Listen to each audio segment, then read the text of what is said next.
नमस्कार दोस्तों।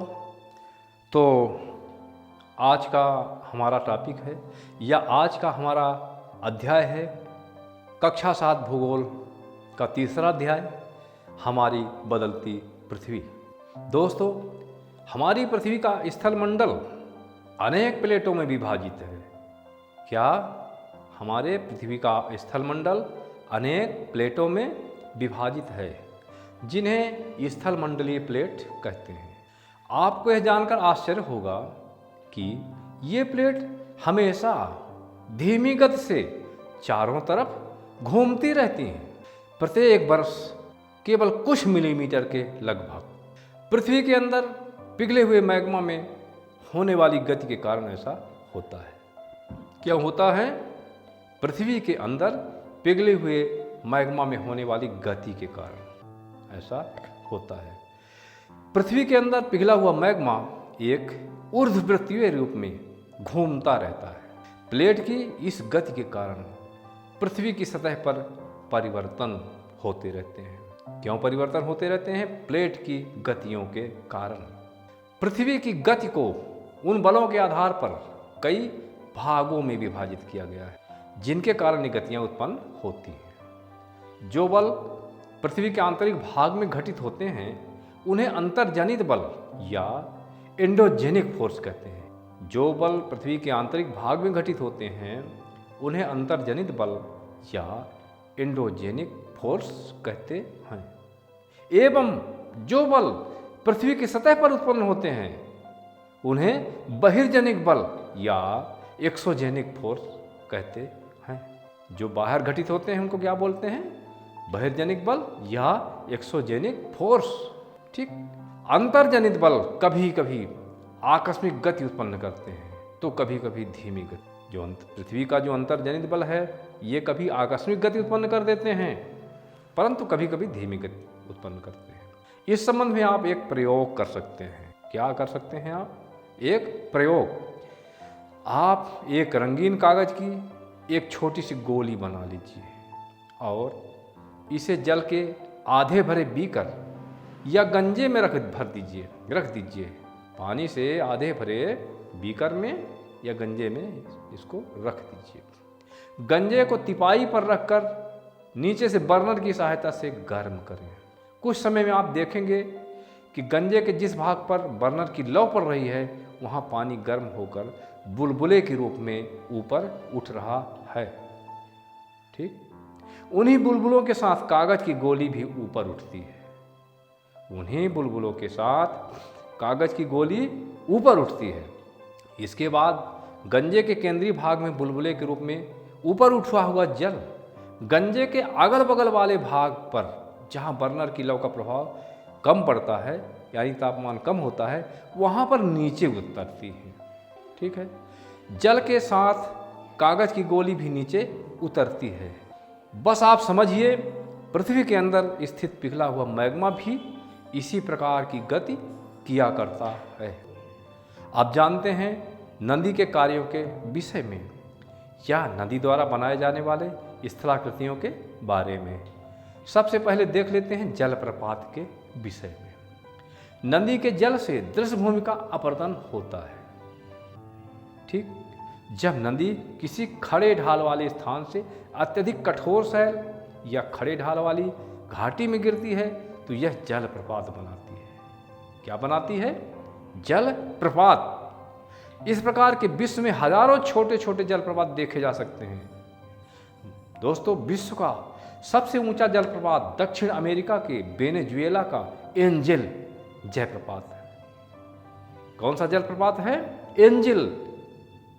ये दक्षिण अमेरिका के वेनेजुएला में है। एंजिल जलप्रपात ये विश्व का सबसे ऊंचा जलप्रपात है, ध्यान रखिएगा। अन्य जलप्रपात उत्तरी अमेरिका में, कनाडा तथा संयुक्त राज्य अमेरिका की सीमा पर स्थित नियाग्रा जलप्रपात है। कौन सा जलप्रपात? नियाग्रा। और अफ्रीका में जाम्बिया एवं जिम्बाब्वे की सीमा पर स्थित विक्टोरिया जलप्रपात हैं। ठीक। ये बड़े जलप्रपातों में गिने जाते हैं। नदी द्वारा बनाई गई अगली भूआकृति है विसर्प। जब नदी मैदानी क्षेत्रों में प्रवेश करती है तो वह मोड़दार मार्ग पर बहने लगती है। कैसे मार्गों पर बहने लगती है? मोड़दार मार्गों पर। नदी के इन्हीं बड़े मोड़ों को विसर्प बोलते हैं, विसर्प कहते हैं, यानी सर्प जैसे आकृति जब नदी की बन जाती है तो इसको विसर्प कहते हैं। इसके बाद इन्हीं विसर्पों से निर्माण होता है चाप झील का। कौन से झील का? चाप झील का। जब विसर्पों के एक किनारे पर लगातार अपरदन एवं दूसरे किनारे पर निक्षेपण शुरू हो जाता है, तब दो विसर्प लूप के सिरे एकदम पास आ जाते हैं और समय के साथ विसर्प लूप नदी के पानी द्वारा कट जाते हैं और एक अलग झील बन जाता है, जिसे चाप झील, छाड़न झील या गोखुर झील के नाम से जाना जाता है। ठीक है। अमेजन नदी में इस प्रकार की विसर्प बड़ी मात्रा में देखने को मिलते हैं। अब नदीकृत अगली भू आकृति है बाढ़ का मैदान। दोस्तों, कभी कभी नदी अपने तटों को तोड़कर बाहर के क्षेत्रों में बहने लगती है, फलस्वरूप निकटवर्ती क्षेत्रों में बाढ़ आ जाती है। बाढ़ के कारण नदी के तटों के निकटवर्ती क्षेत्रों में महीन मिट्टी एवं अन्य पदार्थों का निक्षेपण होने लगता है, जमाव होने लगता है। ऐसी जमाव वाली मिट्टी एवं पदार्थों को अवसाद कहते हैं। ठीक, इस प्रकार के लगातार अवसादों के जमाव से समतल उपजाऊ बाढ़कृत मैदान का निर्माण होता है। किसका निर्माण होता है अवसादों के जमाव से? बाढ़कृत मैदान का। भारत में गंगा यमुना का मैदान, अफ्रीका में नील नदी का मैदान, चीन में ह्वांगहो नदी का मैदान नदीकृत मैदानों के अच्छे उदाहरण हैं। ठीक, अब बात कर लेते हैं तटबंधों की। नदी जब अपने दोनों किनारों पर निक्षेपण करती है तो उसके दोनों तटों में मेड़ या बंधान जैसी आकृतियां बन जाती हैं। इससे नदी का पानी इधर उधर के क्षेत्रों में फैलने नहीं पाता, बल्कि नदी अपनी घाटी में ही बहती रहती है। इस प्रक्रिया से नदी की घाटी उसके निकटवर्ती स्थानों या क्षेत्रों की अपेक्षा ऊंची हो जाती है। परंतु कभी कभी ये किनारे वाले बंध या बंधान या तटबंध टूट जाते हैं और निकटवर्ती क्षेत्रों में पानी भर जाता है, जिससे उन क्षेत्रों में बाढ़ उत्पन्न हो जाती है। नदी के उत्थित तटों या दोनों किनारों पर बनी हुई बंधान जैसी आकृति को तटबंध कहते हैं। क्या कहते हैं बंधान जैसी आकृतियों को? तटबंध। अब जानकारी प्राप्त कर लेते हैं डेल्टा की। प्रायः समुद्र तक पहुँचते पहुँचते नदी का प्रवाह धीमा हो जाता है और धीमे प्रवाह के कारण यहाँ पर नदी अनेक धाराओं में विभाजित होकर समुद्र में गिरती है। नदी की इन शाखाओं को या उपधाराओं को वितरिकाएं या वितरिका कहा जाता है। इस भाग पर या मुहाने पर नदी इतनी धीमी हो जाती है कि यह अपने साथ लाए गए मलबे का निक्षेपण करने लगती है।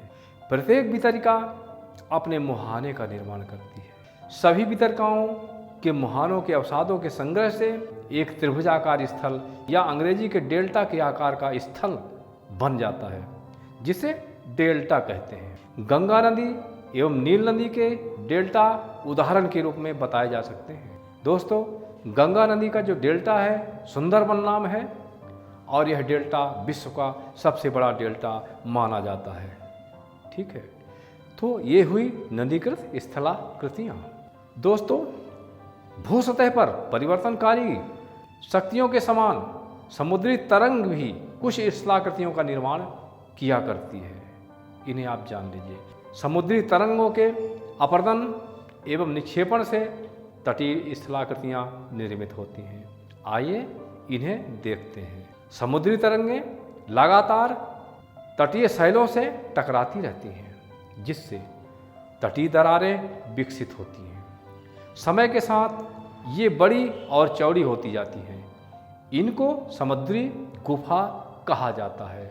इन गुफाओं के बड़े होते जाने से इनमें केवल छत ही बचती है। कभी कभी इन गुफाओं के बड़े होते जाने पर इनमें केवल छत ही बचती है। छतनुमा इस स्थलाकृति को तटीय मेहराब कहते हैं। छतनुमा इस स्थलाकृति को क्या कहते हैं? तटीय मेहराब। लगातार होने वाला अपरदन इस मेहराब या छत को भी तोड़ देता है और केवल दीवारें ही बचती हैं। दीवार जैसी इन आकृतियों को स्टैक कहते हैं। समुद्री जल के ऊपर लगभग ऊर्ध्वाधर रूप में उठे हुए ऊंचे शैलीय तटों को समुद्री भृगु कहते हैं। समुद्री जल के ऊपर लगभग ऊर्ध्वाधर रूप में उठे हुए ऊंचे सैली तटों को समुद्री भृगु कहते हैं। दोस्तों, समुद्री तरंगें किनारों पर अवसाद भी जमा करती हैं। इस अवसाद के जमाव से समुद्री पुलिन का निर्माण हो जाता है। किसका निर्माण हो जाता है? समुद्री पुलिन का। और भी स्थलाकृतियों का निर्माण समुद्री जल के द्वारा किया जाता है, जिनको आप आगे पढ़ेंगे। आइए अभी चर्चा कर लेते हैं हिमनद निर्मित स्थलाकृतियों की। हिमनद अथवा हिमानी बर्फ की नदियाँ होती हैं। हिमनद अपने नीचे की कठोर चट्टानों से गोलाश्मी मिट्टी और पत्थरों को अपरदित कर देती है और इन गोलाश्मी मिट्टी एवं पत्थरों को औजार के रूप में इस्तेमाल करके हिमनद अपरदन का कार्य करती रहती है, जिससे गहरे गड्ढों का निर्माण हो जाता है। पर्वतीय क्षेत्रों में बर्फ के पिघलने से उन गर्तों में जल भर जाया करता है और इससे सुंदर झील बन जाते हैं। हिमनद के द्वारा ऊंचे पहाड़ी स्थानों से खुरच कर लाए गए पदार्थ जैसे छोटे बड़े सैल, रेत एवं तलछट मिट्टी ढाल के कम हो जाने के कारण निक्षेपित होने लगते हैं। तलछट मिट्टी ढाल के कम हो जाने के कारण निक्षेपित होने लगते हैं। हिमनद के द्वारा किए गए इन निक्षेपों से हिमनद या हिमोड़ का निर्माण होता है। इस तरह की रही चर्चा हिमनदों द्वारा बनने वाली स्थलाकृतियों की। अब चर्चा कर लेते हैं बाह्य निर्मित स्थलाकृतियों की। आपने कभी रेगिस्तान तो देखा होगा, नहीं देखा है तो सुनकर अनुभव करने का प्रयास कीजिए। दोस्तों, रेगिस्तान में बालू टिब्बे बड़ी मात्रा में पाए जाते हैं। रेगिस्तान में पवन, अपरदन एवं निक्षेपण का प्रमुख कारण है। सबसे बड़ा कारक अपरदन और निक्षेपण का रेगिस्तान में क्या होता है? पवन।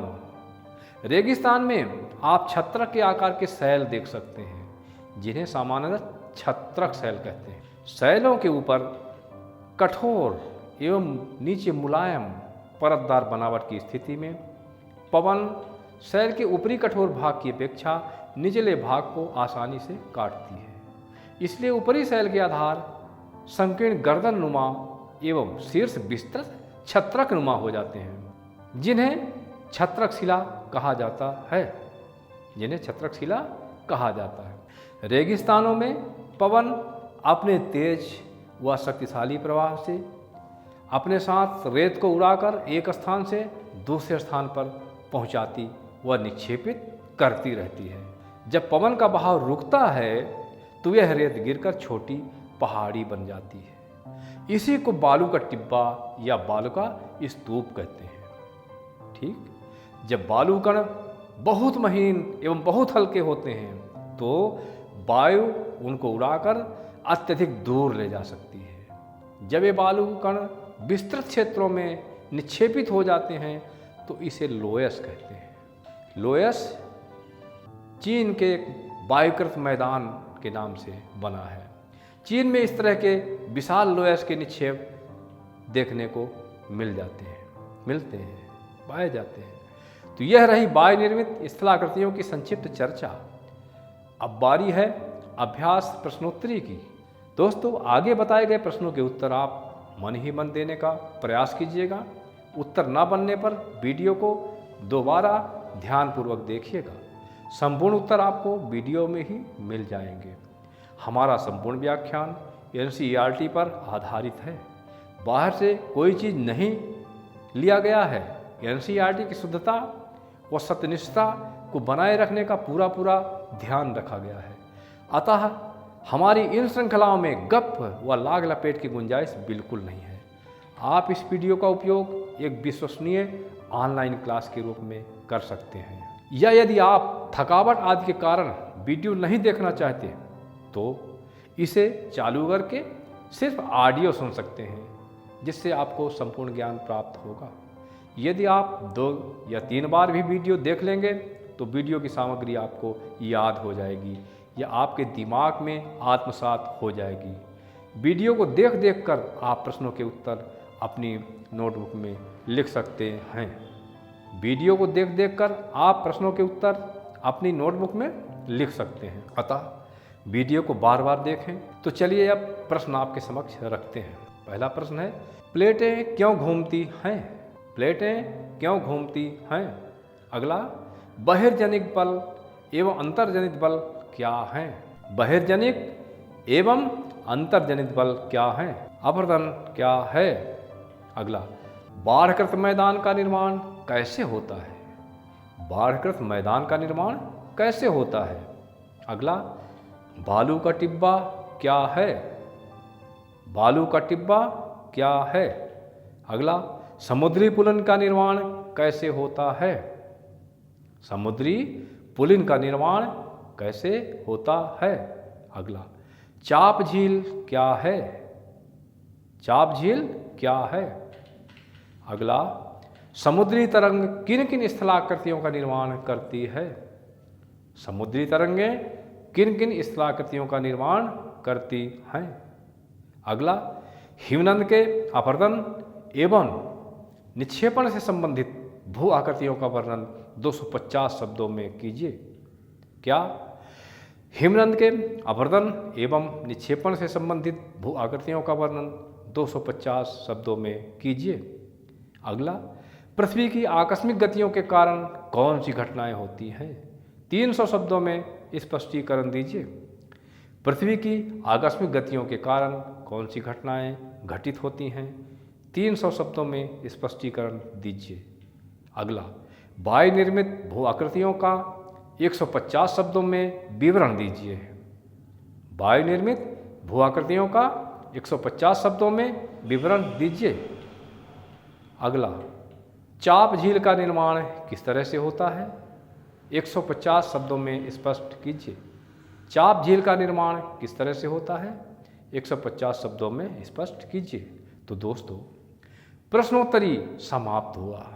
इसी के साथ हमारी बदलती पृथ्वी नामक यह पाठ समाप्त हुआ। दोस्तों, एनसीईआरटी भूगोल की सतत चलने वाली इस श्रृंखला को देखना न भूलें। यदि आप नए दर्शक हैं तो चैनल को सब्सक्राइब जरूर कर लें। आपकी सफलता के लिए हमारी यह श्रृंखला अचूक अस्त्र साबित होगी। वीडियो को लाइक व शेयर अवश्य करें। यही आपका एक ऐसा सहयोग है जो श्रृंखला को सतत गतिमान रख सकेगी। मिलेंगे वायु नामक या पृथ्वी का वायुमंडल नामक अगले पाठ के वीडियो के साथ। तब तक के लिए राही का नमस्कार। जय हिंद,